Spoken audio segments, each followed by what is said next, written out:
Баршаңызға сәлем. Бүгінгі бейнемде қартаюға қарсы коллагенді бет маскасын дайындаймыз. Бұл қартаюға қарсы маска арқылы теріңіз балғын, жарқыраған, жас көрінеді.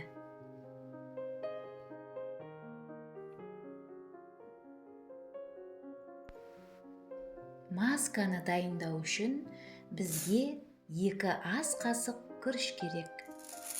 Күріш қартаю белгілерін бәсеңдетеді және әжімдерді кетіреді.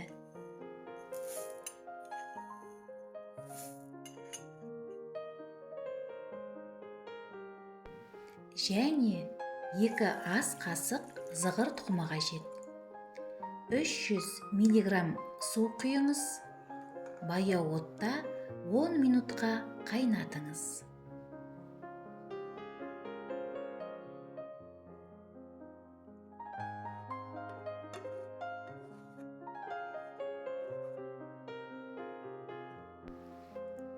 Қоспаны суытып, блендермен езіп алыңыз.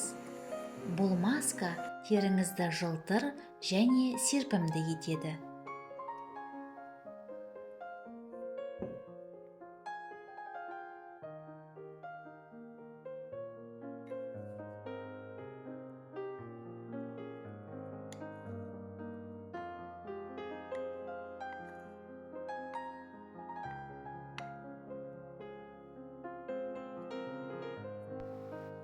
Қоспаны дәкі арқылы сүзіп алыңыз.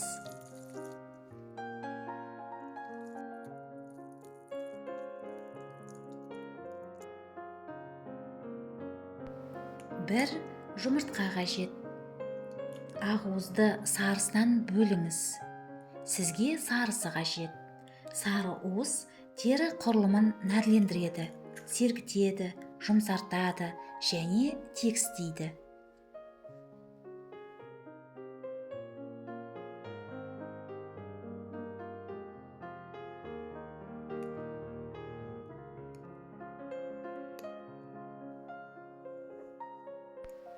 Он тамшы жүзім тұқымының майын қосыңыз. Жүзім тұқымының майы әжімдерді тегістейді және беттің терең қабаттарын тиімді ылғалдандырады. Е витаминінің 1 капсуласын қосыңыз. Масканы тазартылған бетке жағып 25 минутқа қалдырыңыз. Содан кейін жылы сумен шайыңыз. Масканы тоңазытқышта 5 күнге дейін сақтауға болады. Масканы аптасына 2 рет үнемі қолданыңыз. Деніңіз сау, жас және әдемі болыңыз.